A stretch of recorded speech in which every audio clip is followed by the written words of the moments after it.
Respected Vice Chancellor, Dr. Fateh Mohammad Bulfat, respected Mr. Nusrat Mirza Sahab, Chairman, Rabita Council, Mr. Zafar Imam, learned participants and speakers, deans of faculties, faculty members, dear students, ladies and gentlemen, Assalamu alaikum. It is not only my privilege as to speak an audience at this level of the University of Sindh. I am also honored for being provided the opportunity by the Rabita Forum to do so. And at the same time, it has made me very, very proud to express that your administrative leadership is under one of my students, your Vice Chancellor, Dr. Fateh Mohammad Bulfat. I would like to admit that it is not only the mentors, it is also the students, their capabilities, and the way they learn from the environment, which is the case with Dr. Bulfat. The topic today is very serious, and I hope that the message is communicated to the younger crowd sitting before us. My topic is Pakistan and the Kashmir conflict, treading the path of peace. Normally, history makes us understand the present, and understanding of the present makes us formulate a future. But in this case, everything that we are doing today and all repercussions and implications that might come in the future are connected with history. We have heard the terms accession, we have heard the terms plebiscite, we have heard the terms terrorism. Each one of them is as importantly advocated in the contemporary times as it was when they were made. So I have to touch history and keep it linked with the present so that we understand what, God forbid, if something bad happens, what would it be like? But we hope for the best, maybe, and we also hope that some sanity will prevail across the border. Kashmir is the oldest and most serious dispute between India and Pakistan, for which the two have fought 3 wars, apart from many border skirmishes. Though the desire for normalization has been periodically emerging, but with no tangible results, because solution does not come unilaterally or by individual efforts and approaches. The excessive use of state power by India and its disregard for human rights and self-determination has belittled the efforts to resolve the dispute. Though the dispute goes back in history, the solution has to be tangible in the light of the Constitution, law, justice and fair play, and democracy. The dispute has varied connotations and dimensions, which can be termed legal, constitutional, political, ideological, moral, and human. Pakistan and India have had their bilateral relations deeply undermined by the dispute and have fought 3 large-scale wars in 1948, in 1965, and 1971, with the Indian side insisting on the use of force and aggression inside Pakistani territory, whether in former East Pakistan or in the recent Pulwama attacks. The Kashmir dispute is the result of a hurriedly worked out partition plan by the British, and scant attention was paid to the future of princely states, which were 580 in number, and even less attention was given to those fundamental principles laid down, and punishment for violators was not determined. The last Viceroy, Lord Mountbatten, and Secretary of State for India, gave the states a clear option for accession to either Pakistan or India on two principles: geographical location and aspirations of the people. If the state was next to the territory which was to become Pakistan, and it had a Muslim majority population aspiring to be part of the new state, it had a convincing argument. Similarly, if the area was next to the Indian territory with a majority of Hindu population aspiring to join India, it had the right to accession. All except the states of Jodhpur, Junagadh, Hyderabad, and Jammu and Kashmir gave their decision. The decision of accession of Kashmir was given to the ruler, but it was to be qualified with geographical proximity, people's aspirations, and religio-ethnic composition of the state. After 1947, both India and Pakistan had contesting claims on sovereignty over the territory of Jammu and Kashmir, and both have raised their claims in the United Nations several times. It is now a very complex dispute because it is recognized at many quarters as a political dispute which requires a political approach based on continuous negotiations and dialogue. While the Kashmiri and Pakistani people are genuinely interested in resolving the dispute, the Indians have repeatedly demonstrated their unwillingness to resolve the issue or if so, setting it on their own lines. The option of plebiscite was originally suggested by the Indian leadership in 1947 by Pandit Jawaharlal Nehru and the then Prime Minister of India, and who took the case to the United Nations. The option was institutionalized in two UN resolutions in 1948 and 49. India went back on the proposal, and Pakistan still considers it binding. India denies the approach, thinking that it smacks of the two-nation theory, and while India has declared itself secular, it cannot act on such lines. Also, India fears that if the Kashmiris are allowed to quit by a separatist movement, then separatist movements in the north, east of India will be difficult to control. Even Punjab and Tamil Nadu might reopen their claims of leaving the Union. These resolutions entailed a ceasefire, demilitarization, and a plebiscite. But the United Nations was unable to secure an agreement on the process of demilitarization because India refused to abide by the withdrawal schedule. The United Nations Security Council then gave the plan for an interim administrative setup to oversee the withdrawal as well as plebiscite, but India refused to accept.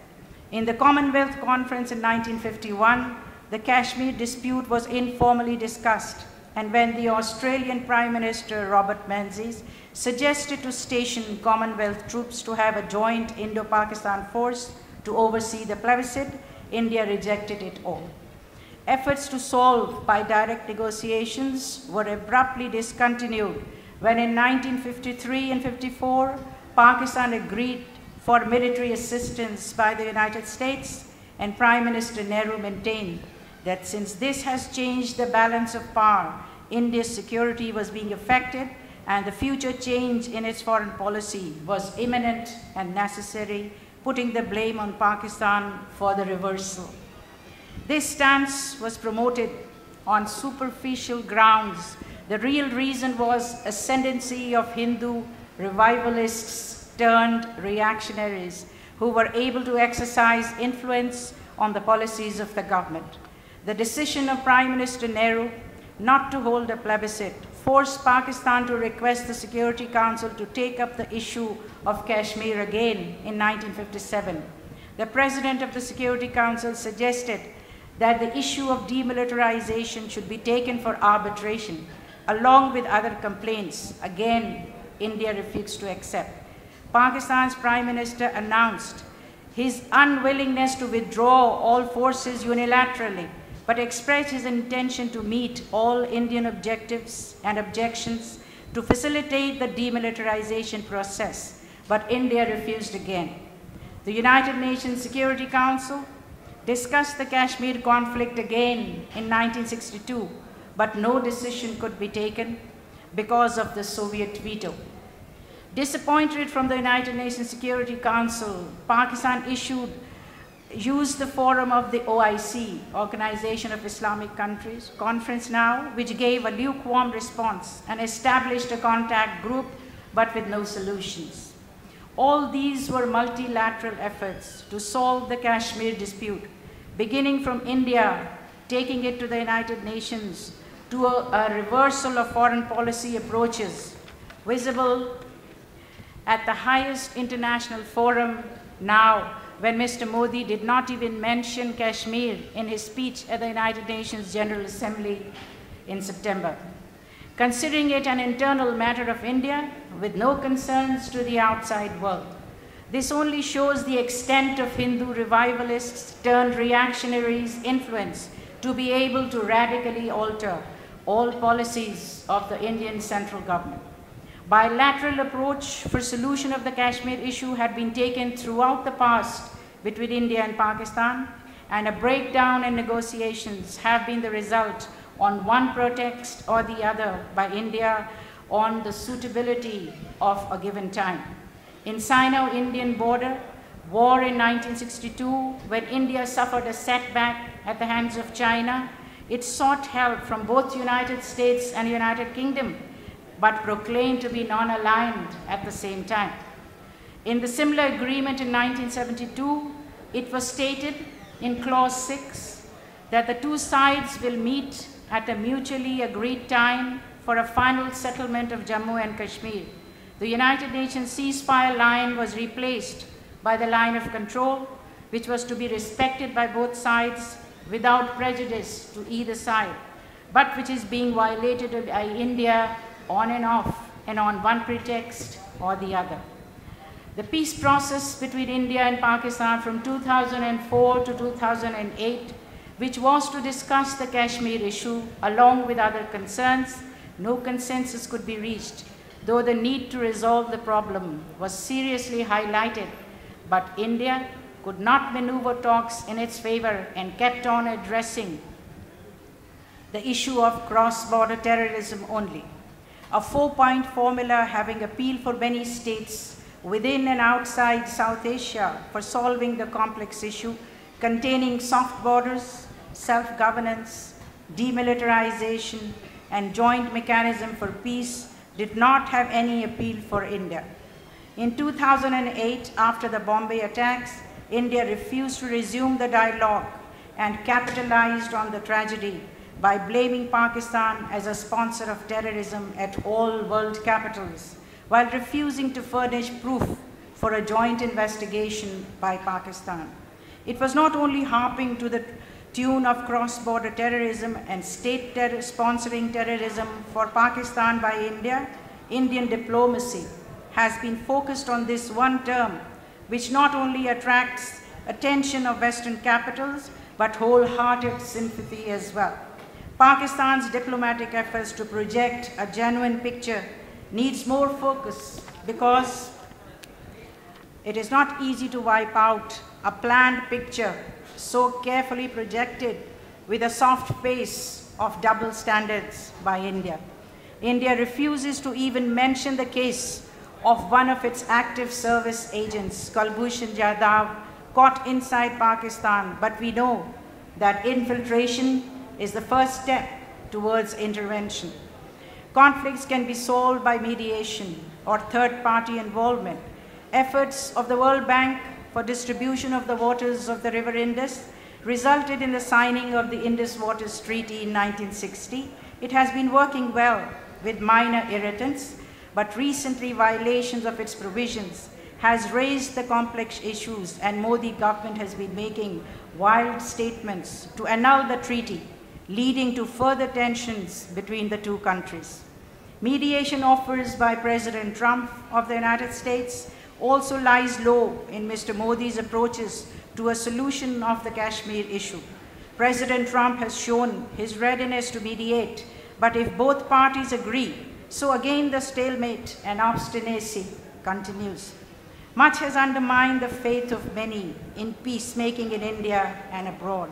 The deployment of over 600,000 Indian troops in Kashmir and the steady increase in their number, banning operations of human rights organizations like Transparency International for many years, as well as entry of the Asia Watch, Amnesty International, Human Rights Watch, but no answers are given.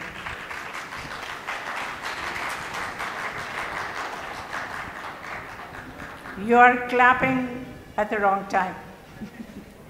I was quoting obstinacy of India, and you're clapping for that.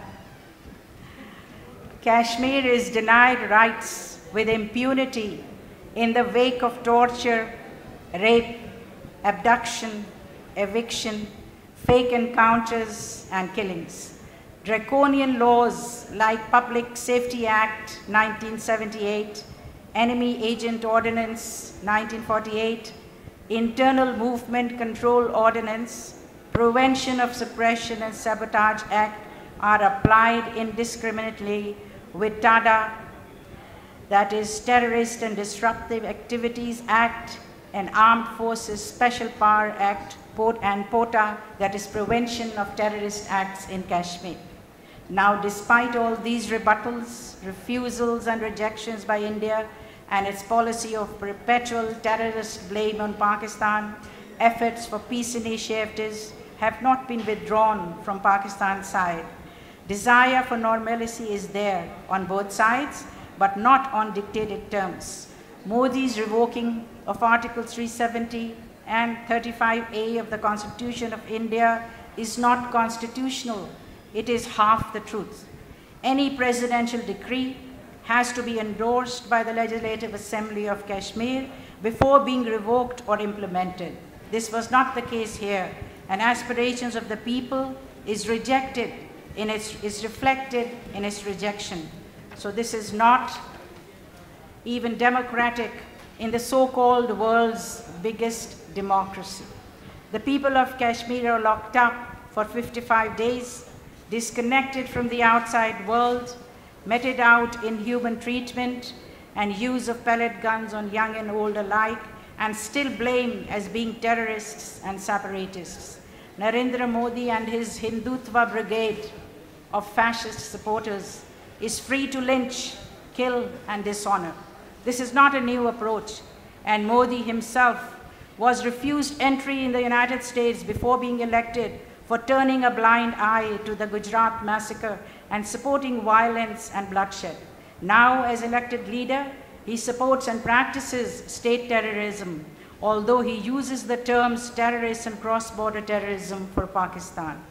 Pakistan has emerged having a desire for normalcy despite the pitiable human conditions in Kashmir, and Prime Minister Imran Khan even welcomed Modi after his election, hoping that both countries can cooperate and look ahead for the betterment of their people and eradication of poverty. But not even scant attention was paid to the offer.